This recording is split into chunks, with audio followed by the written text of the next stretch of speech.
Tapi jika ia percaya namun ia tidak mengutamakan akhirat atas dunia, maka ia adalah orang yang akalnya rusak dan tidak pandai memilih yang terbaik bagi dirinya sendiri. Pembagian ini penting untuk diketahui, mengingat bahwa setiap hamba tidak dapat terlepas dari salah satunya. Dengan kata lain, orang yang mengutamakan dunia daripada akhirat dapat disebabkan oleh dua faktor. Yang pertama, karena rusak imannya, sedangkan yang kedua karena rusak akalnya. Sungguh alangkah banyak orang yang mengalami kedua hal tersebut. Oleh sebab itu Rasulullah SAW dan para sahabatnya mencampakkan dunia di belakang punggung mereka. Mereka memalingkan hati dari dunia. Mereka mengabaikannya dan tidak merasa nyaman dengan dunia. Mereka meninggalkannya dan tidak mengejarnya. Bagi mereka dunia adalah penjara, bukan sorga. Sehingga mereka selalu bersikap zuhud dalam arti yang sebenarnya. Seandainya mereka menginginkan dunia, niscaya mereka akan mendapatkan apa yang disenangi dan mencapai apa yang diinginkan. Sungguh Nabi SAW pernah ditawarkan kunci-kunci perbenaran dunia, tapi beliau menolaknya. Dunia juga ditawarkan kepada para sahabat beliau radhiyallahu anhum, namun mereka tidak terpengaruh dan tidak menukar akhirat mereka dengannya. Mereka tahu bahwasanya dunia hanyalah tempat perintasan dan persinggahan saja, bukan tempat untuk tinggal dan menetap. Dunia adalah tempat kesedihan, bukan tempat kebahagiaan. Dunia tak ubahnya seperti awan pada musim kemarau yang membumbung di langit hanya sebentar lantas menghilang. Dunia seperti khayalan, mimpi sesaat yang belum juga kita puas menikmatinya, namun tiba-tiba diumumkan untuk berangkat menuju tempat tujuan. Ini penjelasan Al-Imam Ibnu Qayyim dalam kitab Fawaidul Fawaid. Yang saya bacakan semuanya penjelasan Ibnu Qayyim. Saya jelaskan, tolong antum perhatikan. Imam Ibnu Qayyim menjelaskan pandangan orang yang beriman dan berakal tentang dunia dan akhirat. Ini harus jelas ini. Ini harus jelas. Kita orang beriman, orang berakal harus jelas. Pertama dunia, yang kedua akhirat. Dunia tempat abadi atau fana? Dunia tempat kefanaan, tempat kehancuran, tempat kesengsaraan, tempat fitnah, tempat kesedihan dan tipuan dunia ini. Wa mal hayatud dunya illa mata'ul ghurur. Dan tempat yang sedikit, gak ada harganya dunia ini. Bahkan dia lebih jelek dari bangkai kambing, bahkan dia tidak berharga meskipun hanya seberat sayap nyamuk. Ini yang wajib kita yakini sebagai orang yang beriman. Perhatikan, tolong perhatikan. Iman dan berakal. Yang kedua, akhirat. Akhirat tempat yang abadi. Tempat kebahagiaan. Tempat yang abadi. Tempat kekekalan. Tempat kenikmatan. Tempat yang Allah memberikan segala apa yang diinginkan. Mata syail anfus. Apa yang diinginkan oleh jiwanya. Semua diberikan oleh Allah. Tapi di dunia kita inginkan, gak semuanya dapat. Tapi di akhirat semuanya. Tempat abadi, tempat kekekalan, tempat sukses yang sebenarnya, tempat kenikmatan. Orang yang berakal mesti milih yang mana? Milih yang mana? Milih dunia atau milih akhirat? Orang yang berakal. Apalagi dia orang yang beriman.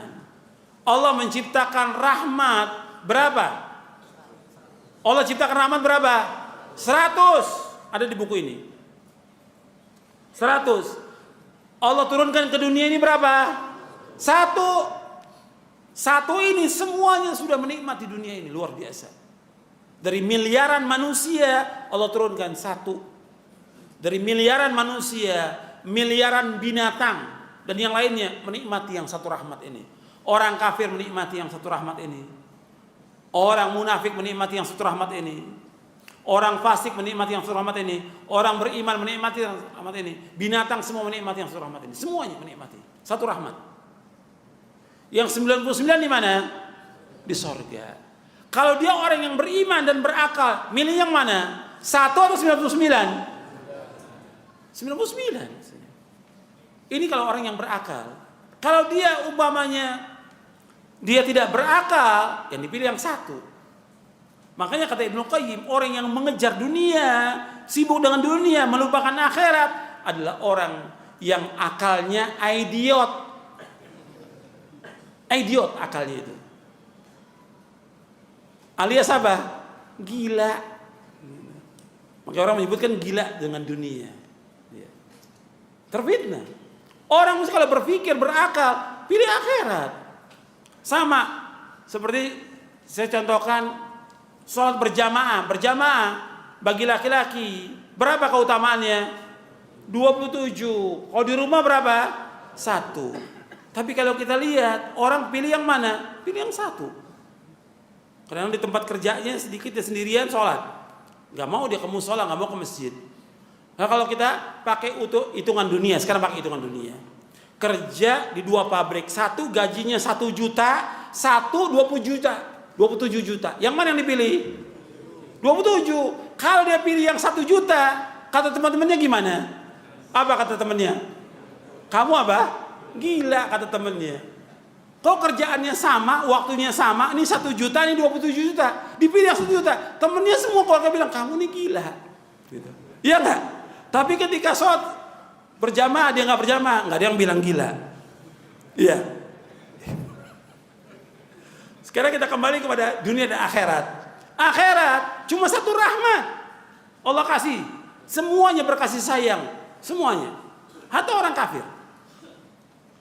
Hatta binatang buas dengan anaknya sayang dia. 1 rahmat yang Allah turunkan ke muka bumi ini. Yang 99 di sorga. Mestinya orang milih yang mana? 99. Cuma karena akalnya nggak waras, atau memang dia tidak beriman, dipilih yang mana?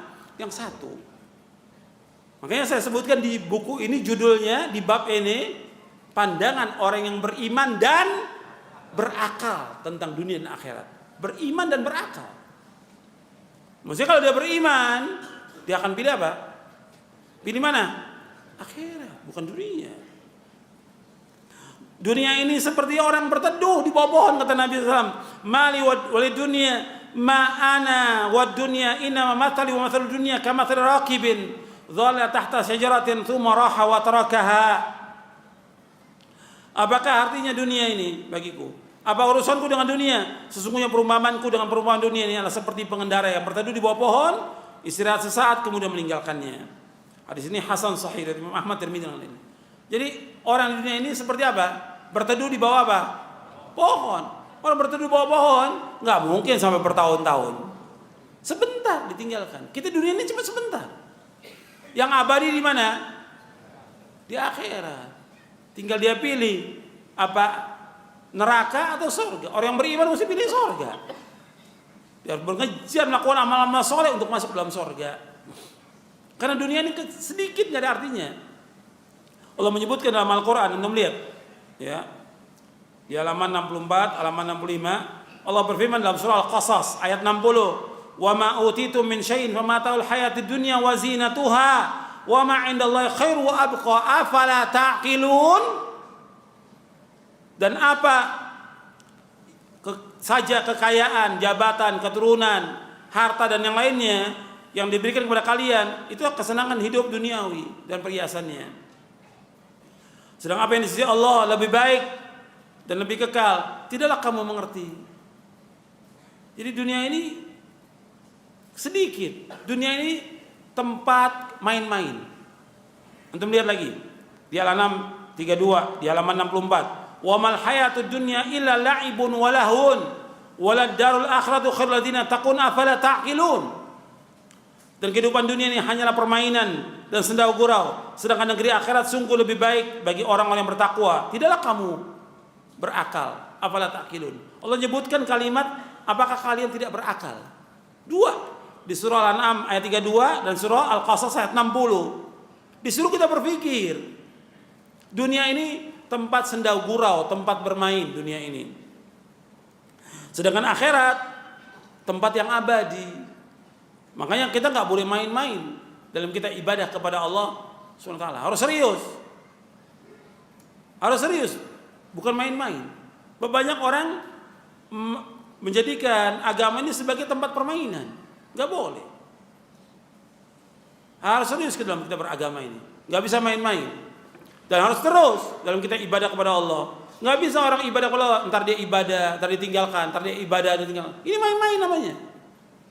Ntar nuntut ilmu, ntar nggak nuntut ilmu, ntar nuntut ilmu, ntar ditinggalkan. Ini main-main. Kita harus serius terus tuntut ilmu ini. Ibadah. Allah menyuruh Nabi Muhammad SAW ibadah sampai kapan? Sampai mati. Wa'bud rabbaka hatta ya'tiyakal yakin. Beribadah kamu kepada Allah sampai datangnya apa? Al-yakin. Maksudnya al-yakin maksudnya apa? Al-maut, kematian. Terus. Nggak bisa main-main. Orang sekarang banyak ibadah kepada Allah dipakai main-main. Ntar ngaji, ntar nggak ngaji, ntar nuntut ilmu, ntar nggak nuntut ilmu. Kemudian juga dipakai main, nuntut ilmunya. Bahkan kadang-kadang dibedakan antara orang miskin dengan orang kaya. Nggak boleh. Yang ini kalau yang miskin di masjid ngajinya, kalau yang kaya di hotel. Nggak boleh yang seperti itu. Nggak boleh. Allah larang kepada Nabi ketika orang-orang Quraisy Mekah minta mereka sendiri aja yang ngaji. Artinya Nabi nggak boleh bawa orang-orang miskin. Ditegur oleh Allah di dalam Al-Quran. Jadi harus kita perhatikan itu. Kita harus betul-betul nuntut ilmu karena Allah. Dunia ini jangan dipakai main. Dunia ini memang tempat permainan. Dunia ini tempat permainan, tapi maksud saya agama jangan dipakai main agama ini. Dunia memang tempat permainan. Jadi ingatkan kita supaya kita serius dalam kita beragama ini. Nggak bisa kita main-main. Kemudian ikhwani fiddin, azakumullah. Yang tadi itu saya mau tunjukkan pada antum tentang yang tadi, yang orang ini bikin kajian khusus orang-orang kaya aja. Orang miskin nggak boleh. Ini tertipu, ini dai-nya juga tertipu dengan orang kaya. Saya bacakan hadisnya, ya. An Sa'ad bin Abi Waqqas radhiyallahu an, qala kunna ma'an Nabi sallallahu alaihi wasallam sittata nafarin, faqala musyrikun Nabi sallallahu alaihi wasallam utrud haula'i la yashtari'una 'alaina wa kuntu ana wa Ibnu Mas'ud ورجل من خذيل وبلال ورجلا لست أسميها فوقع في نفس الله وسلم ما شاء الله أن يقع فحدث نفسه فأنزل الله تعالى ولا تطرد الذين يدعون ربهم بالغداة والعشي يريدون وجهه رواه مسلم. Dari Sa'ad bin Abi Waqqas radhiyallahu an, kami bersama Nabi SAW 6 orang, kata Sa'ad bin Waqqas. Orang-orang musyrikin berkata Nabi, itu singkirkan dulu orang-orang itu tuh. Itu singkirkan supaya mereka nggak kurang ajar kepada kami, nggak berani kepada kami. Waktu itu aku yang bersama Nabi, waktu itu aku Sa'ad bin Waqqas, Ibnu Mas'ud, rajul dari Hudzail, Bilal, dan 2 orang. Waktu disebutkan demikian, maka terbetik dari Rasulullah, hampir terbetik dari Rasulullah untuk menyingkirkan orang-orang miskin ini, menghadap orang-orang kaya aja. Maka Allah turunkan ayat dalam surah Al-An'am ayat 52. Surah yang ke-6 ayat 52. Wala tatrudil ladzina da'una rabbahum bil ghadati wal 'ashyi yuridun wajha. Dan janganlah engkau usir orang-orang yang berdoa kepada Allah di waktu pagi dan petang yang mereka mengharapkan wajah Allah. Ini di ayat 52. Saya bacakan ayatnya. ولا تطرد الذين يدعون ربهم بالغداة والعشي يريدون وجهه ما عليك من حساب من شيء وما من حسابك عليه من شيء فتطردهم فتكون من الظالمين. Dan janganlah kamu mengusir orang-orang yang berdoa kepada Rabbnya di waktu pagi dan petang yang mereka mengharapkan wajah Allah. Tidak ada tanggung jawab kamu untuk menghisap mereka, dan juga nggak ada bagi kamu untuk bertanggung jawab atas mereka sedikit pun juga. Lalu kamu mengusir mereka, kamu menjadi orang-orang yang zalim. Artinya memisahkan yang seperti ini antara orang kaya dan orang miskin. Allah sebutkan apa di sini? Zalim. Semua orang yang sudah tahu akidah, tahu manhaj, pengen ngaji atau enggak? Semua pengen ngaji. Kalau di masjid kan semua bisa ikut ngaji. Tapi ketika di hotel, kan enggak semua mampu bayar. Kenapa di hotel? Kan dia juga sedih. Saya juga pengen ngaji. Kenapa? Dibedakan ke orang-orang kaya atau di rumah orang-orang kaya. Kan orang malu datang ke rumahnya. pakai permisi dulu, pakai ini. Kalau masjid enggak, cukup assalamualaikum duduk. Tapi kalau di rumah kan enggak enak. Nanti kalau nggak bawa sesuatu, nggak bawa makanan, nggak enak. Akhirnya hanya orang tertentu yang ngaji. Nggak boleh yang seperti ini. Dalam Islam nggak boleh. Bahwa kita berdakwah untuk semua manusia. Maka yang perlu ditanyakan tentang dakwahnya. Dia niat dakwahnya benar apa tidak ini? Dia mau ngajak orang ke sorga atau tidak? Kenapa dibedakan? Para ulama nggak ada yang seperti itu. Saya gabung dengan kaum muslimin di masjid, nggak ada bedanya. Dia punya jabatan, punya kedudukan, dia punya pangkat, punya harta, semua sama. Seperti kita sholat ada nggak orang kaya safnya di depan, orang miskin belakang, ada nggak? Nggak ada. Semua sama. Ketika haji juga demikian, semua sama dengan pakaian ihramnya mereka, nggak ada beda. Nuntut ilmu, semua juga sama. Nggak ada orang kaya depan ustadz, orang miskin belakang, nggak ada. Semua sama. Ini ibadah kepada Allah. Begitu juga ngaji. Ngaji ibadah bukan? Ngaji ibadah, nuntut ilmu ibadah, nggak boleh dibedakan. Ini juga peringatan kepada ustadz-ustadznya juga ini. Orang-orang kaya dan ustadznya nggak boleh dibedakan. Juga kepada panitia pengajian. Ini panitia pengajian juga punya masalah juga ini. Ya, karena yang bikin masalah juga banyak panitia pengajian. Yang bikin porak-poranda di antara salafin juga panitia pengajian. Yang ngadu domba juga di antara mereka. Maka mereka harus taubat kepada Allah dan sadar. Taubat kepada Allah. Bahwa ngaji untuk semua yang gabung bersama kaum muslimin di masjid Allah, biar kelihatan turunnya rahmat Allah, barokahnya, manfaatnya dan nikmatnya kita duduk di masjid Allah SWT. Makanya Syekh Utsaimin rahimahullah memberikan komentar tentang hadis ini di dalam kitab Riyadhus Shalihin. Kata beliau begini, wa yustafadu min hadzal hadits anna al-insan yanbaghi an yakuna julasa'uhu min ahlil khair alladzina yad'una Allah sabahan wa masaan wa yuriduna wajhah wa la yahtam bil julusi ma'al akabir wal ashraf wal umara wal wuzara wal hukam bal la yanbaghi an yajlisa ila haula illa an yakuna fi dhalika maslahah fa idza kana fi dhalika maslahah mithlu an yurida an ya'murahum bima'rufin aw yanhahum an munkarin ay yubayyin lahum ma khafiya 'alaihim min hal umma hadha tayyib wa fi khair. Amma mujarradul insan bimulasatihim wa inilja bi annahu jalasa ma'al akabir aw ma'al wuzara aw ma'al umara aw ma'a ulatil umur fa hadha ghardun la yuhmadu 'alaihi al-'abd. Kata Syekh Utsaimin rahimahullah, kata beliau begini, diambil dari hadis ini hendaknya seorang itu teman-temannya, teman duduknya orang-orang baik yang selalu berdoa kepada Allah waktu pagi dan petang, menginginkan wajah Allah, dan enggak boleh, perhatikan, enggak boleh bagi dia mementingkan duduk dengan orang-orang besar, orang-orang mulia, dengan para umara, ulil amri, atau wuzara, menteri-menteri, wahukam, orang para hakim. Enggak boleh duduk bersama mereka. Duduk bersama mereka, kecuali enggak pantas dan enggak patut bagi seorang dai duduk bersama mereka, enggak pantas dia. Kecuali ada maslahat. Apa maslahatnya? Dia nyuruh yang ma'ruf, dia mencegah yang mungkar. Berani nggak tuh dia tuh duduk dengan menteri, ya, dengan pejabat, dia nyuruh yang ma'ruf, mencegah yang mungkar, atau menjelaskan kepada mereka itu tentang keadaan umat, dijelaskan ini umat berpecah belah, jalan yang benar ini jelaskan. Berani nggak dijelaskan itu? Kalau itu thayyib, kata Syekh Utsaimin, dan itu baik.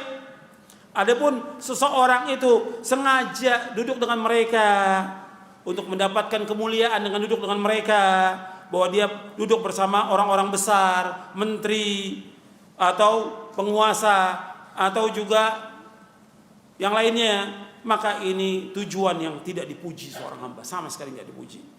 Ini Anda bisa lihat dalam syarah Riyadhus Shalihin oleh Syekh Muhammad bin Shalih Al-Utsaimin. Sekarang saya lanjutkan tentang pandangan orang beriman terhadap dunia. Ini nanti antum bisa baca ayat-ayatnya dan tafsirnya sudah saya jelaskan.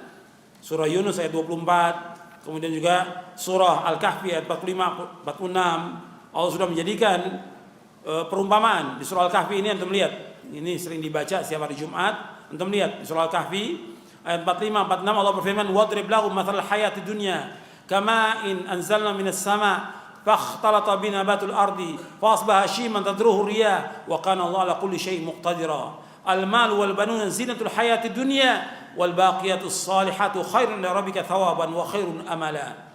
Dan buatlah untuk mereka perumpamaan kehidupan dunia ini ibarat air hujan yang kami turunkan dari langit sehingga menyuburkan tumbuh-tumbuhan di bumi. Kemudian tumbuh-tumbuhan itu menjadi kering yang diterbangkan oleh angin. Dan Allah Maha Kuasa atas segala sesuatu. Harta dan anak adalah perhiasan kehidupan dunia, tetapi amal kebajikan yang terus-menerus adalah lebih baik pahalanya di sisi Allah, serta lebih baik untuk menjadi harapan. Menjadi harapan itu ada amal-amal soleh. Harta dan anak itu bukan harapan, kecuali kalau dia anak yang soleh dan harta yang digunakan buat di jalan Allah. Kemudian selanjutnya, yang ketujuh, cinta dunia merupakan sumber dari kesalahan, sumber dari dosa dan merusak agama. Jadi cinta dunia itu sumber dosa, sumber kesalahan. Jadi cinta dunia merupakan induk dari segala kesalahan, dosa dan merusak agama. Ditinjau dari beberapa segi. Yang pertama, mencintai dunia berarti mengagungkan dunia, padahal dunia ini sangat hina di mata Allah. Termasuk dosa yang paling besar mengagungkan sesuatu yang direndahkan oleh Allah Azza wa Jalla. Dunia ini rendah enggak dalam pandangan Allah? Rendah, hina. Enggak ada harganya. Meskipun seberat sayap, ya enggak ada harganya dunia ini. Maka kita enggak boleh muliakan dunia. Dan juga enggak boleh memuliakan ahli dunia, enggak boleh. Kedua, Allah mengutuk, memurkai dan membenci dunia, kecuali yang ditujukan kepadanya. Karena itu siapa yang mencintai apa yang dikutuk, dimurkai dan dibenci Allah, maka ia berhadapan dengan kutukan, murka dan kebencian Allah. Yang ketiga, mencintai dunia berarti menjadikan dunia sebagai tujuan dan menjadikan amal dan ciptaan yang seharusnya menjadi sarana menuju kepada Allah dan negeri akhirat berubah menjadi kepentingan dunia. Maka ini termasuk dosa besar ini, menjadikan dunia sebagai tujuan.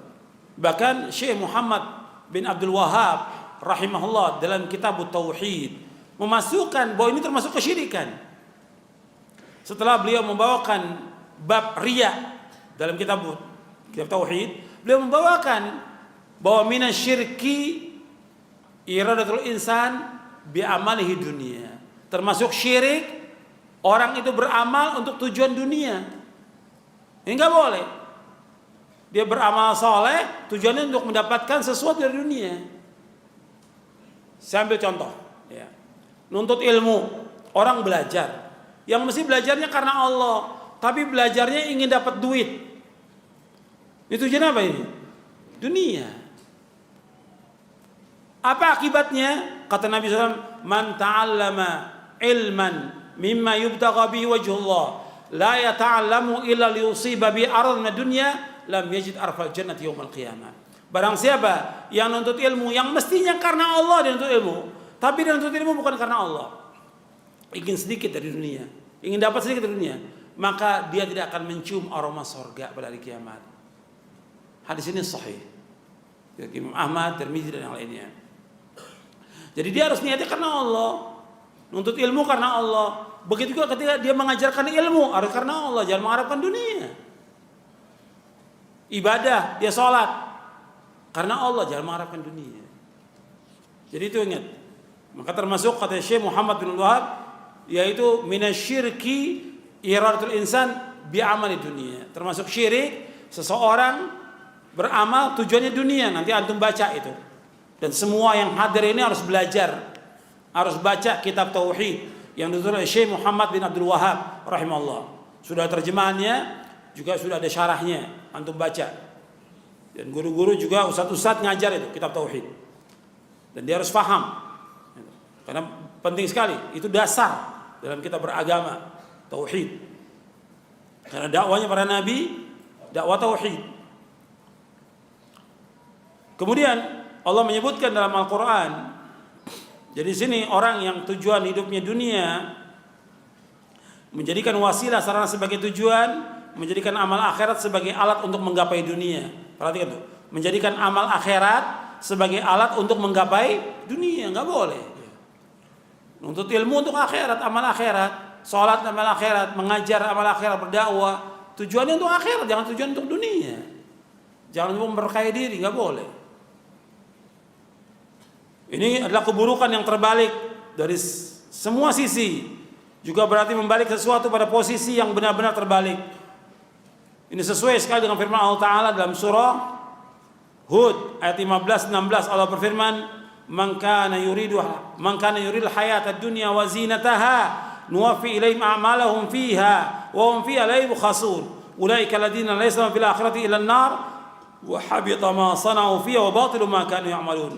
Barang siapa yang menghendaki kehidupan dunia dan perhiasannya, niscaya Allah, niscaya kami berikan kepada mereka balasan pekerjaan mereka dunia dengan sempurna, dan mereka dunia tidak akan dirugikan. Itulah orang-orang yang tidak memperoleh balasan di akhirat kecuali neraka, dan lenyapnya di akhirat apa yang telah mereka usahakan di dunia dan sia-sia apa yang telah mereka kerjakan. Anda perhatikan di sini di ayat ini, orang yang tujuan hidupnya untuk dunia dan perhiasannya Allah sempurnakan. Saya ambil contoh orang-orang kafir, kehidupan mereka untuk akhirat atau dunia? Dunia orang kafir. Maka semuanya dibalas di dunia oleh Allah. Ada orang kafir menolong fakir miskin, ada nggak? Ada. Orang kafir membangun masjid, ada tidak? Ada. Orang kafir menolong orang-orang yang susah, orang-orang yang kena bencana ditolong oleh mereka. Allah balas di dunia semua. Diberikan balasan oleh Allah. Yang mereka keluarkan dari hartanya diganti oleh Allah di dunia ini. Mereka nolong orang fakir miskin, orang yang susah, bencana alam segala macam, dibalas di dunia. Tapi di akhirat tidak, karena dia tidak beriman. Di akhirat amalnya Allah jadikan sebagai debu yang berdebangan. Wa qadimna ila ma 'amilu min 'amalin faja'alnahu haba'an manthura. Kami hadapkan apa yang mereka amalkan, kami jadikan seperti debu-debu yang berterbangan. Makanya tujuannya harus akhirat. Karena ada orang muslim, tujuan hidupnya dunia, sama Allah seperti itu juga. Kalau tujuan hidupnya dunia, bukan akhirat, di akhirat nggak dapat apa-apa dia. Dibalas dengan neraka. Karena apa? Tujuannya dunia. Makanya kita tuju akhirat, bukan dunia. Kemudian yang keempat, mencintai dunia menghalangi manusia dari melakukan sesuatu yang bermanfaat baginya di akhirat. Akibat apa? Kesibukannya dengan dunia. Ini yang keempat ini perkataan semua yang saya nukil, ini perkataan Ibnu Qayyim. Ya. Orang kalau sibuk dengan dunia menghalangi manusia melakukan yang bermanfaat baginya di akhirat. Ini ucapan ini benar atau tidak? Jawabnya nggak serentak. Benar atau tidak ini? Benar. Orang yang sudah sibuk dengan kerjaannya, dengan dunia, sholatnya aja kadang-kadang nggak sholat. Kenapa? Mau kerja sampai subuh. Gimana supaya subuh bisa dilakukan sebelum waktu? Karena dia pengen naik kereta, pengen naik bis, takut ketinggalan kereta. Ditinggalkan sholat subuh oleh dia. Ini saya tanyakan pada antum, nyata atau tidak ini? Nyata. Antum bisa lihat ya. Antum lihat, ya pagi itu habis sholat subuh antum lihat bagaimana orang kejar-kejar masalah dunia. Antum sebelum subuh ini kita mau berangkat nih, ya keluar kota umpamanya. Sebelum subuh kita rencana sholat subuh di rest area. Tapi lihat di waktu subuh yang mampir di area cuma berapa mobil aja dari ribuan mobil yang lewat di jalan tol. Kemana mereka? Tinggalkan untuk dunia. Untuk dunia. Waktunya zuhur sibuk mereka dengan rapat. Iya nggak? Nyata nggak itu? Nyata, dikorbankan agamanya. Asar demikian juga. Maghrib pulang mereka maghrib, sholat maghrib yang ditinggalkan oleh dia. Sampai rumah isya, ya maghrib udah tinggalan, isya aja deh, ngambil isya aja. Kalau yang benar dijama sampai rumah sama dia. Tapi sering-sering nggak boleh menjama ini. Ditinggalkan dunianya. Sudah gitu apa? Nggak sempat lagi. Baca Quran nggak sempat, baca buku udah nggak sempat lagi. Hak istrinya kadang-kadang nggak dipenuhi oleh dia. Hak orang tuanya nggak dipenuhi karena sibuk dengan dunia. Dikorbankan dia, yang bermanfaat buat dia di akhirat dikorbankan. Kemudian yang kelima, cinta dunia menjadikan dunia sebagai cita-cita terbesar manusia. Seperti hadis yang tadi saya bacakan. Jadi orang tujuan dunia dihancurkan, dirusakkan semua urusannya. Maka di dunia hammahu faraqallahi ali amrahu wa ja'ala faqrahu baina 'ainaihi wa lam ya'ti minad dunya illa ma kutiba lahu. Wa man kanatil akhiratu niyatahu jama'a Allah lahu amrahu wa ja'ala ghinahu fi qalbi wa atatu dunya wa hiya raghimah. Barang siapa yang tujuan hidupnya adalah dunia, maka Allah akan mencerai-beraikan urusannya, menjadikan kefakiran di dua pelupuk matanya, dan ia mendapat dunia menurut apa yang tetapkan baginya. Dan barang siapa yang niat tujuannya hidupnya lah negeri akhirat, Allah akan mengumpulkan urusannya, menjadikan kekayaan di hatinya, dan dunia akan mendatangi dalam keadaan hina. Hadis ini sahih Imam Ahmad, Ibnu Majah dan lainnya. Kemudian yang keenam kata Ibnu Qayyim, pecinta dunia, orang yang sibuk dengan dunia, orang yang paling keras disiksa karena dunia. Ia disiksa pada 3 keadaan. Disiksa dunia berupa kerja keras dan usaha untuk mendapatkannya, serta perebutan dengan sesama pencinta dunia. Ini perkataan Ibnu Qayyim nyata atau tidak ini? Nyata, bersaing orang dengan dunia. Yang punya usaha, punya bisnis, punya dagangan, semua bersaing dengan. Bersaing. Semuanya yang umum, hatta yang udah ngaji juga sama. Iya enggak? Iya. Yang jual jilbab bersaing dengan jual jilbab, yang jual buku bersaing dengan jual buku, yang jual herbal bersaing dengan jual herbal. Saling menjatuhkan di antara mereka. Dengki dan hasad di antara mereka. Nyata enggak itu? Nyata. Dan ini enggak boleh. Sama-sama jualan, barangnya sama enggak ada masalah, tapi enggak boleh hasad, enggak boleh dengki, enggak boleh iri. Kita doakan semuanya dengan keberkahan semuanya. Begitu orang yang beriman. Enggak boleh bersaing. Kita saling mendoakan kebaikan untuk saudara-saudara kita. Hatta dia jual bersebelahan. Yang orang-orang umum aja awam, bahkan di antara mereka enggak sholat. Antum bisa lihat. Yang jual seafood sama-sama tuh berderet. Ya. Yang jual sop kaki sama berderet. Mereka tetap aja biasa duduk sama ngobrol. Ini yang ashabud dunia ini. Kok yang udah ngaji saingan? Bagaimana saling menjatuhkan? Cuma akalnya di mana? Imannya di mana itu? Imannya di mana dia? Sebagai seorang innamal mu'minuna ikhwatun, orang beriman saling bersaudara. Mesti mendoakan keberkahan. Kita jualan, ada teman kita jualan sebelah kita, doakan dengan kebaikan, bukan bersaing. Bukan bersaing. Yang ada sekarang bersaing. Sudah bersaing, udah lupa udah dengan ngaji, nggak ada lagi ngaji. Sudah lupa dengan ilmunya. Lupa lagi dengan imannya. Enggak boleh. Saling mendoakan dengan kebaikan, saling tolong menolong dengan kebaikan. Itu Islam ajarkan demikian. Jadi ini perhatikan yang seperti ini harus diingat ini. Bahwa disiksa dunia dengan kerja keras, mendapatkan dan saling bersaing di antara mereka. Ini kenyataan ini. Kemudian yang kedua, di dunia ini mereka disiksa, ini sampai akhir loh. Disiksa sampai akhir. Apakah dia pejabat? Apakah dia tokoh masyarakat? Dia pedagang, pembisnis segala macam? Anda bisa lihat ya. Dia ngejar dunia ini sampai menjelang akhir hayatnya. Bahkan kadang-kadang mereka dikasih penyakit apa? Akibat kezaliman mereka yang lainnya, dia bangkrut. Dikasih penyakit lumpuh. Banyak yang seperti ini. Pejabat-pejabat banyak yang akhir hayatnya nggak nikmat dia. Waktu dia menjabat 1 tahun, 2 tahun, sampai 5 tahun, nikmat. Tapi setelah itu dia sengsara seumur hidupnya. Itu dunia. Di dunia itu. Belum lagi nanti di akhirat. Ada yang dipenjara, ada yang disingkirkan, ada yang dicemarkan namanya, ada yang sakit parah, ada yang segala macam. Gak ada kenikmatan. Ini orang pencinta dunia ini. Yang kedua, disiksa di alam barzah berupa kehilangan dunia yang dia cintai dan penyesalannya. Menyesal dia. Tapi gak ada manfaat penyesalan. Di alam barzah disiksa dia. Yang ketiga, disiksa di akhirat. Kemudian yang ketujuh, penggila harta dan pencinta dunia yang lebih mengutamakan dunia pada akhirat adalah orang yang paling bodoh, kata Ibnu Qayyim, paling idiot. Karena apa? Dia lebih mengutamakan khayalan daripada kenyataan. Yang khayal yang mana? Dunia. Yang nyata apa? Akhirat. Lebih mengutamakan tidur daripada terjaga. Lebih mengutamakan bayang-bayang yang segera hilang daripada kenikmatan yang kekal. Lebih mengutamakan rumah yang segera binasa daripada tempat tinggal yang kekal. Menukar kehidupan yang abadi, yang nyaman dengan kehidupan yang tidak lebih daripada sekedar mimpi atau bayang-bayang yang segera hilang. Sesungguhnya orang yang cerdas tidak akan tertipu dengan hal-hal semacam itu. Ini Ibnu Qayyim bawakan rahimahullah dalam kitabnya Uddatus Sabirin wa Dhakhiratus Syakirin.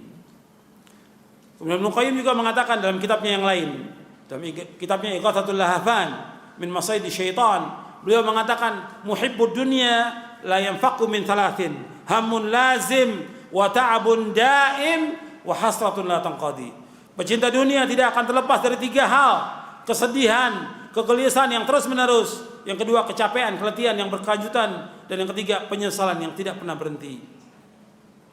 Jadi orang yang beriman dengan iman yang benar, berakal waras, maka ia tidak cinta kepada dunia dan tidak mau disibukkan dengan dunia. Tidak suka dengan kedudukan dan jabatan, karena kecintaan manusia kepada jabatan atau kepemimpinan akan membawa kepada kerusakan. Syekhul Islam Ibnu Taimiyah rahimahullah mengatakan yang demikian bahwasanya cinta kepada kepemimpinan, kedudukan, jabatan merupakan sumber kejahatan dan sumber kezaliman. Perhatikan, ini dari Majmu' Fatawa juz yang ke-18 halaman 162. Antum perhatikan di sini. Jadi kalau ada orang yang menganjurkan orang yang ngaji atau anak-anak pondok disuruh ikut politik, ini benar nggak anjuran ini? Salah, tidak benar. Menganjurkan orang untuk masuk apa? Ke politik untuk mendapatkan apa? Jabatan. Benar atau tidak? Nggak benar, yang seperti ini salah. Yang dianjurkan mereka nuntut apa? Ilmu, lakukan amal soleh. Yang perintahkan siapa? Allah dan Rasulnya yang perintahkan. Bukan disuruh masuk politik. Apa orang dengan masuk politik dia sempurna? Tidak. Setelah dia masuk gimana? Yang tadinya udah masuk, dikasih oleh Allah dia iman, dikasih ilmu, dikasih masya Allah segala macam, masuk politik, habis tuh semuanya, imannya juga rusak. Nyata nggak? Nyata. Yang tadinya berjenggot, dia cukur jenggotnya. Yang tadinya dia punya sikap masya Allah tegas dia dalam yang halal haram, begitu dia masuk udah nggak tegas lagi.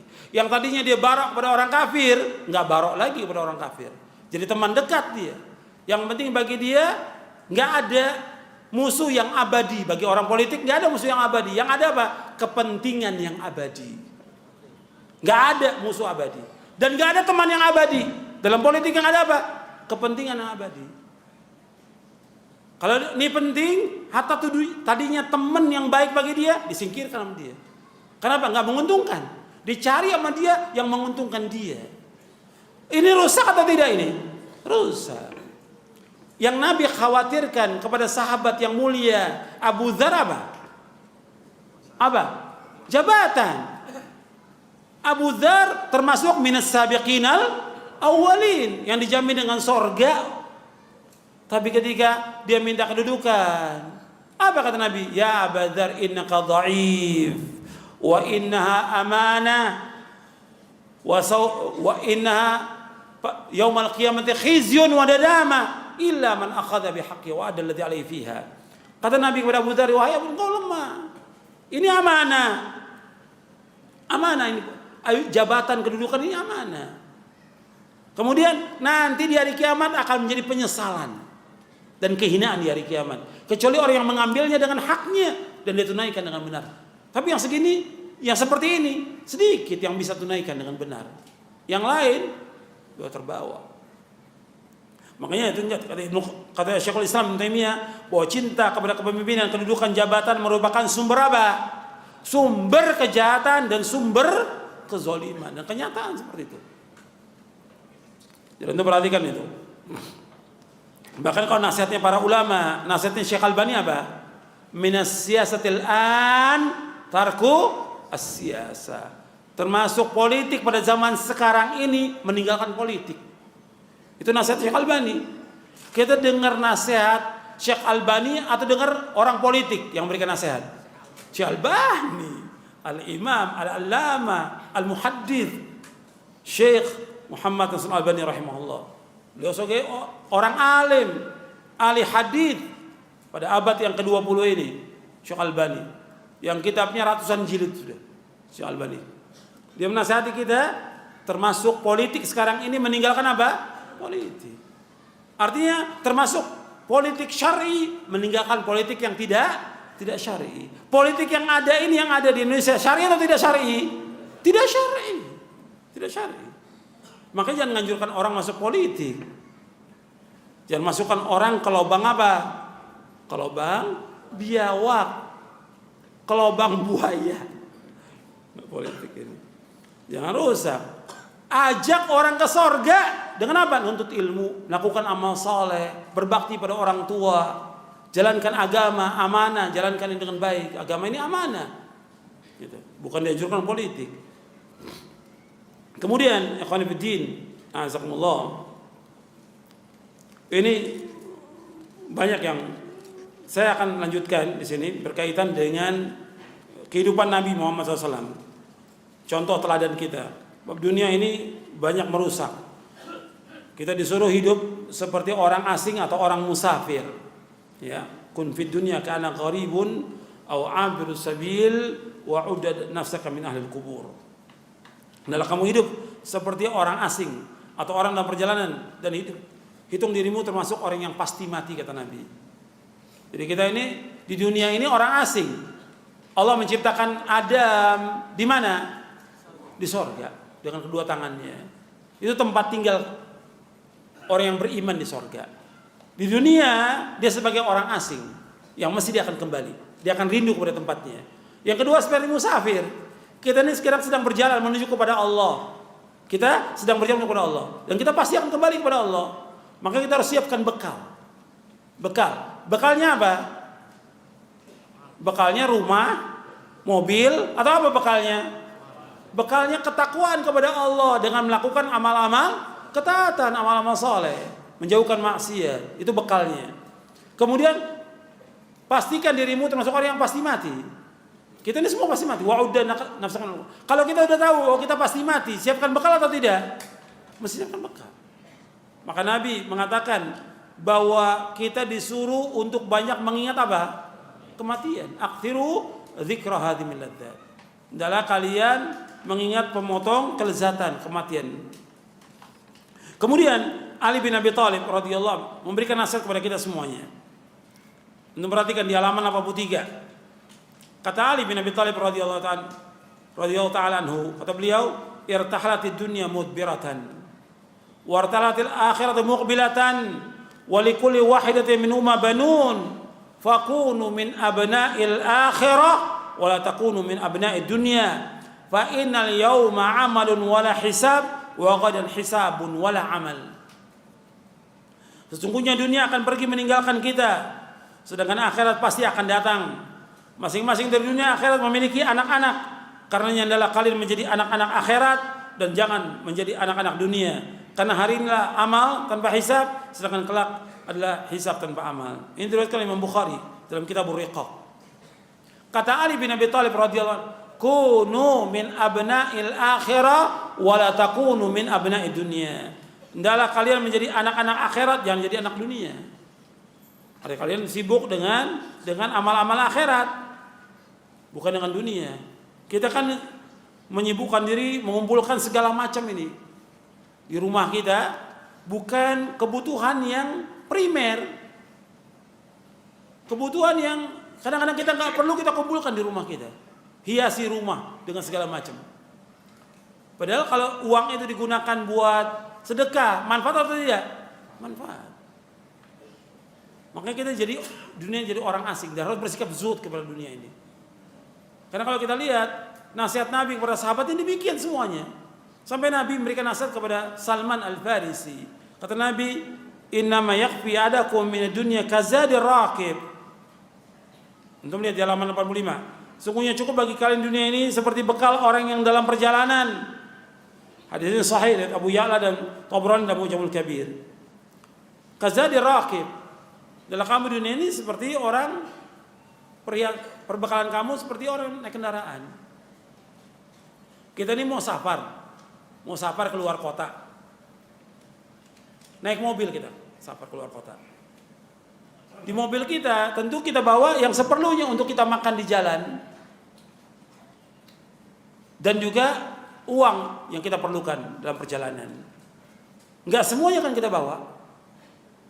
Enggak semuanya kita beli untuk kita bawa. Apakah kulkas, tempat tidur, enggak kita bawa semuanya. Kazadir raqib. Seperti orang yang dalam perjalanan.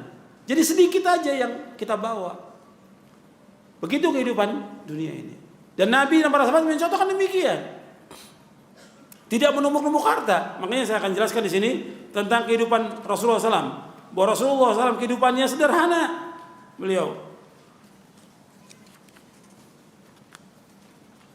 Jadi kita harus lihat contohnya. Sebab semua kalau dibaca nggak mungkin, ya ini Pak, nggak bakal selesai. Juga di bab yang ke-10 perintah untuk zuhud. Nanti antum baca itu, zuhud terhadap dunia. Karena para ulama salaf rata-rata mereka nulis kitab zuhud. Para ulama salaf rata-rata nulis kitab zuhud mereka. Karena masalah zuhud ini penting supaya kita paham tentang zuhud. Yang ke-11. Dan kalau kita mau jadi orang yang baik dan umat ini baik, harus zuhud. Bapak Nabi bersabda, "Salahu awwali hadhil ummah bizuhd wal yaqin, wa yahlaku akhiruha bil bukhl wal amal." Antum lihat di halaman 120, baiknya generasi pertama umat ini dengan zuhud dan yakin, dan binasanya akhir umat ini dengan sifat bakhil, pelit, kikir, dan panjang angan-angan. Jadi umat pertama, generasi pertama dari para sahabat, orang yang zuhud dan yakin. Yakin kepada Allah, yakin kepada negeri akhirat mereka. Yakin rezeki itu pasti dibagi oleh Allah, yakin mereka. Dan mereka zuhud. Sedangkan binasanya umat yang terakhir ini dengan apa? Dengan bakhil, pelit mereka. Dan juga panjang angan-angan. Yang ke-11, ini berkaitan dengan contoh Rasulullah para sahabatnya. Contoh teladan hidup sederhana. Ya, Nabi dan para sahabatnya orang yang sederhana. Nabi mengatakan kepada sahabatnya, kekayaan itu bukan banyaknya harta. Laisal ghina an kathratil arad, walakinnal ghina ghinan nafs. Hakikat kaya bukanlah dengan banyaknya harta benda, namun kaya sebenarnya adalah kaya hati, merasa ridho dan cukup dengan rezeki yang Allah karuniakan. Apa kata Al-Hafidz Ibnu Hajar ketika menjelaskan hadis ini? Hadis ini sahih dari Imam Ahmad dan Bukhari. Kata Ibnu Hajar Asqalani rahimahullah, orang yang disifati dengan kaya hati, yaitu orang yang merasa cukup atas apa yang telah Allah rezekikan kepada dia, tidak tamak dalam menambah harta tanpa ada kebutuhan, dan tidak minta-minta, tetapi dia redho terhadap apa yang Allah berikan kepadanya, seakan-akan ia orang yang punya kaya selamanya.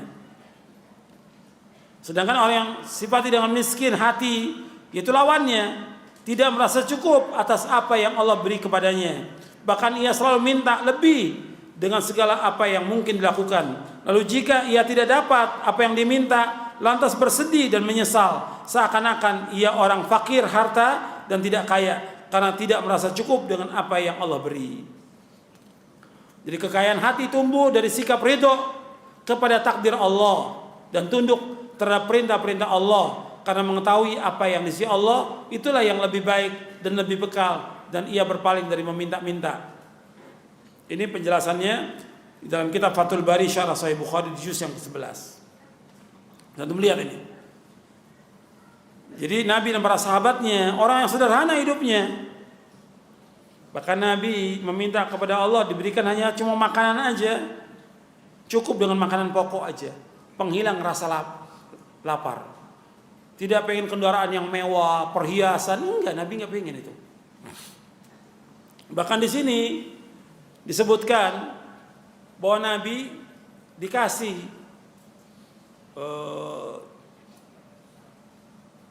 kasur yang berisi wool, dikasih hadiah oleh seorang perempuan Ansar, diterima oleh Aisyah. Kemudian Nabi lihat, dari mana Aisyah ini?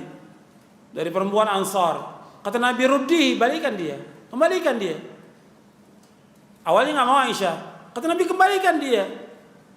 Kemudian kata Nabi SAW, kalau seandainya aku mau, kalau mau, Allah jadikan gunung itu jadi emas untuk aku.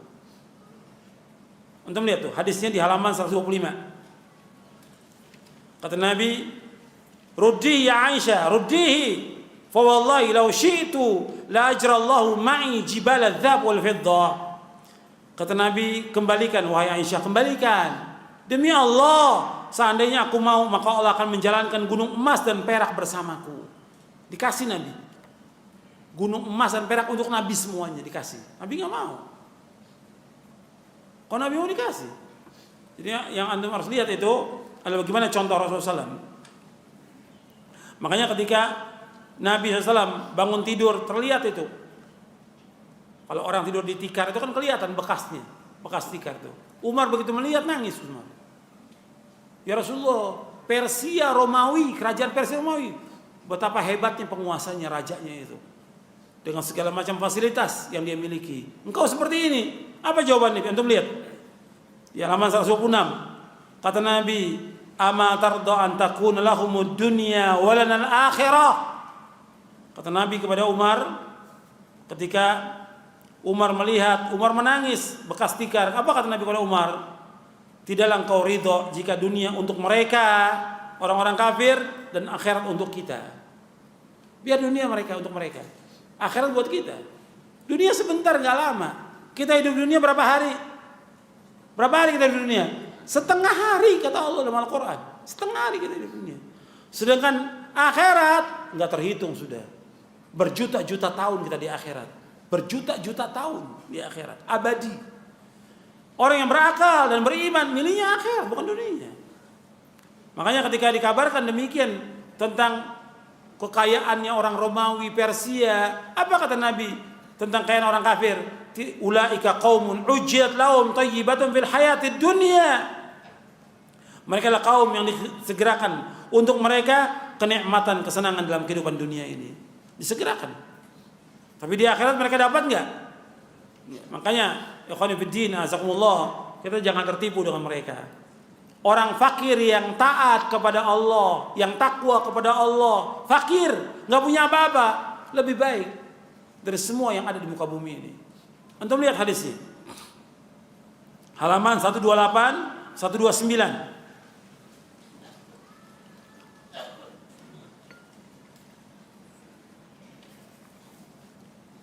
Kemudian lewat seorang laki-laki fakir dari kaum muslimin.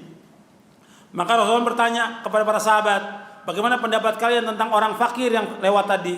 Mereka jawab, dia orang Islam yang fakir, layak bila pinangannya ditolak, apabila minta pertolongannya tidak ditolong, bila berkata tidak dengar. Lalu Rasulullah SAW bersabda, hada khairun min mil ardi mithla hada. Orang ini lebih baik daripada isi bumi semuanya.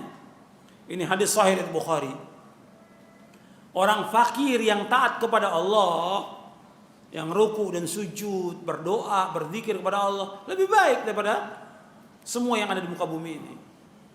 Jadi yang kita hormati, yang kita muliakan, ya orang-orang yang beriman. Kalau sekarang ukuran dunia yang mereka hormati siapa?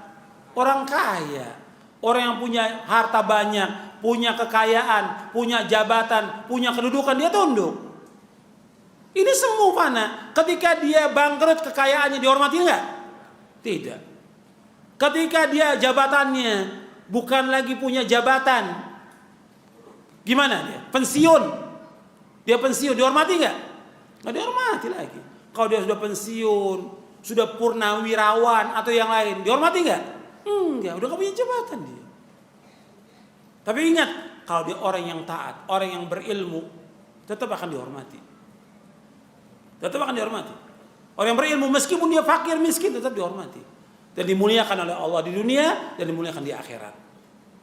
Makanya kita jangan tertipu dengan apa yang dimiliki oleh orang-orang kafir dan juga jangan tertipu dengan apa yang diberikan oleh Allah kepada orang-orang ahli maksiat. Ini saya sebutkan nih di bab akhir, saya sebutkan tentang kita jangan tertipu ini. Seorang mukmin di bab yang ke-14. Ya. Seorang mukmin tidak boleh tertipu dengan yang diperoleh orang kafir dan pelaku maksiat dari kenikmatan dunia. Karena kita semua tertipu. Kita mesti ukurannya hatta yang udah ngaji, hatta juga yang ustadznya. Kita jangan ukurannya orang kaya. Sama dalam pandangan Allah semuanya. Yang mulia yang mana? Yang takwa. Inna akramakum indallahi atqakum. Ini enggak. Kalau orang kaya lain itu sikapnya. Si dai sama si ustadz lain. Orang kaya. Majelisnya, Pak sini Pak. Duduk sini. Karena kaya. Yang miskin gak dipanggil sama dia. Karena kaya punya jabatan. Mesti gak boleh seperti itu. Semua sama. Sama. Nggak ada bedanya kedudukannya. Semua sama. Dia kaya, kayak punya jabatan, punya kedudukan. Semua sama. Karena kita ibadah. Ngaji ini ibadah bukan? Ibadah. Kalau ibadah sama. Semuanya. Cuma kita ini tertipu dengan orang-orang kaya. Makanya Allah udah ingatkan ini. Dengan orang-orang yang pelaku maksiat yang diberikan kekayaan orang fasik dan orang-orang kafir, itu jangan tertipu. Antum lihat Allah berfirman dalam surah Ali Imran di ayat 178, "Wa la yahsabanna alladziina kafaru annama numli lahum khairul li anfusihim, innama numli lahum liyazdadu itsma wa lahum adzabum muhin." Dan janganlah sekali orang-orang kafir mengira bahwa tenggang waktu yang kami berikan kepada mereka baik baginya. Sungguhnya tenggang waktu yang kami berikan kepada mereka hanyalah agar mereka bertambah dosa dan mereka mendapat adab yang menghinakan. Jadi harta yang mereka diberikan oleh Allah, kekayaan, kedudukan, itu buat apa? Untuk orang kafir supaya mereka tambah dosa. Itu.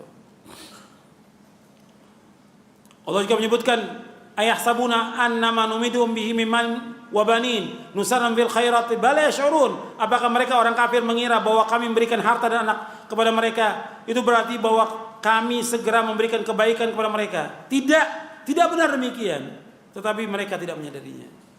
Bahkan di dalam surah At-Taubah antum lihat di ayat 55, "Fala tujibka amwaluhum wala auladuhum innama yuridullahu liyu'adzibahum biha fil hayati dunya wa tazhaqa anhum wa hum kafirun." Maka janganlah harta dan anak-anak mereka membuat kamu kagum. Sesungguhnya maksud Allah dengan itu adalah untuk menyiksa mereka dalam kehidupan dunia dan kelak mereka mati dalam keadaan kafir. Jadi harta, kekayaan orang kaya jangan kita membanggakan, nggak boleh. Kita banggakan orang kafir boleh tidak? Nggak boleh. Sekarang dibanggakan orang kafir. Harta pemain bola dibanggakan. Di sini sudah hilang akidah apa? Di sini hilang akidah al-wala wal bara. Dipuji orang kafir, nggak boleh. Memuji orang kafir tidak boleh. Allah sudah hinakan orang kafir, kita harus menghinakan mereka. Nggak boleh dipuji, nggak boleh disanjung, nggak boleh dimuliakan orang kafir. Allah hinakan mereka. Allah berikan kekayaan kepada mereka. Tujuan apa? Supaya mereka tambah dosa. Dan Allah matikan mereka dalam keadaan mereka bergelimang dengan dosanya. Sama juga orang-orang yang fasik, orang muslim yang fasik. Dia KTP-nya Islam, tapi fasik dia. Banyak berbuat dosa dan maksiat. Diberikan kekayaan oleh Allah. Ini namanya apa dalam Islam? Istidraj. Antum lihat hadisnya. Namanya apa? Istidraj. Halaman 166. Idza ra'aitallaha yu'til 'abda minad dunya 'ala ma'asihi ma yuhibb fa inna ma huwa istidraj. Tsumma tala Rasulullah falamma nasu ma dzukiru bi fatahna 'alaihim abwaaba kulli syai' hatta idza farihu bima utu akhadna baghtatan fa idza hum mublisun. Jika engkau melihat Allah memberikan kepada seorang hamba dari perkara dunia yang ia senangi, padahal hamba tersebut banyak bermaksiat, maka itu merupakan istidraj, artinya diulur oleh Allah, diulur oleh Allah. Lalu Rasulullah membacakan ayat yang artinya, maka ketika mereka melupakan peringatan yang telah diberikan kepada mereka, kami pun membukakan semua pintu kesenangan untuk mereka, sehingga ketika mereka bergembira dengan apa yang Allah telah berikan kepada mereka, kami siksa mereka secara tiba-tiba, maka ketika itu mereka terdiam putus asa. Ya, sampai di sini dulu ya. Karena waktunya sudah habis untuk materi. Yang perlu saya ingatkan di sini, ikhwan fillah, azakumullah, tujuan kita sebagai orang mukmin, tujuan kita apa? Akhirat, bukan dunia. Dan Allah sudah ingatkan dalam ayat banyak sekali, tujuan hidup kita adalah akhirat bukan dunia. Kita disuruh oleh Allah mencari apa? Mencari dunia atau akhirat? Wabtaghi fima ataqallahu daral akhirah wala tansa nasibaka minad dunya. Kamu cari apa yang Allah sediakan buat kamu di akhirat. Jangan lupakan dunia. Arti dunia jangan lupakan. Tetap kita wajib mencari nafkah. Wajib kita untuk memberikan nafkah kepada orang tua kita, istri kita, anak kita. Wajib dan nafkah. Nggak boleh kita bergantung pada orang lain. Nggak boleh minta-minta. Hukumnya haram minta-minta itu. Tapi sekedarnya aja. Bagaimana kita menegakkan ibadah kepada Allah, melaksanakan ketaatan kepada Allah. Tetap kita terus menuntut ilmu dan juga melakukan amal-amal soleh. Yang harus maksimal di sini apa kita? Dunia atau akhirat? Yang harus maksimal adalah akhirat. Kita kadang-kadang dalam kerjaan kita harus maksimal. Yang maksimal apa? Yang maksimal apa mereka? Dunia. Akhirat nggak maksimal. Ngaji seminggu sekali, itu pun kalau datang. Kalau datang pun kalau nggak tidur. Mereka kalau kita lihat juga yang ashabu dunia selalu ngomong begini. Kan kita jangan akhirat melulu, kita kan harus seimbang. Kata mereka gini, ini setan. Ucapan ini dibisikkan oleh setan, dibisikkan. Kata dia, kan kita cukup ngaji seminggu sekali. Kita kan juga hidup di dunia. Kita kan wajib memberikan nafkah segala macam. Betul. Kita kerja. Kata mereka keluar deh kalimat, kita harus seimbang.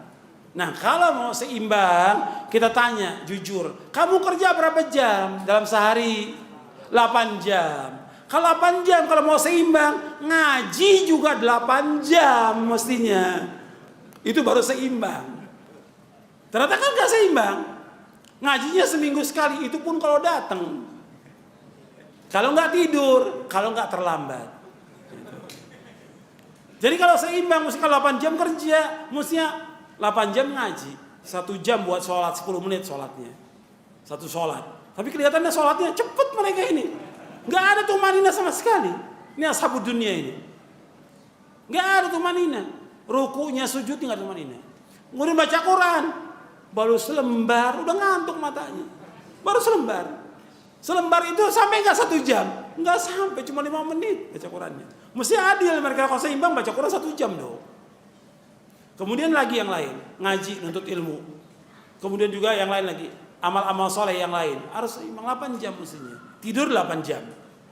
Tapi kenyataan mereka nggak seimbang. Jadi dibisikkan oleh setan harus seimbang. Kemudian dibawakan lagi oleh mereka apa? Hadis yang maudhu, hadis yang palsu. Mungkin nanti ada pertanyaan yang begitu. Yaitu, hendaklah kamu hidup dunia seolah-olah kamu hidup selama-lamanya. Adalah kamu beramal untuk akhirat seolah kamu mati besok. I'mal di dunia ka'annaka ta'ishu abada wa'mal di akhirat ka'annaka tamutu qada. Ini hadis maudhu', palsu di sini. Kalau palsu yang boleh dipakai. Kita hidup ini untuk apa? Untuk akhirat, untuk ibadah kita. Kita semua ingin masuk sorga. Itu harus kita ingat tuh seumur hidup. Dan kita ajarkan istri kita, anak kita, bahwa kita hidup untuk masuk sorga, bukan dunia. Dan itu yang ditanamkan oleh Rasulullah SAW kepada para sahabatnya. Dan juga antum lihat ayat Al-Quran. Ayat Al-Quran bisa lihat semuanya. Selalu menganjurkan tentang sorga dan mengancam dari api neraka.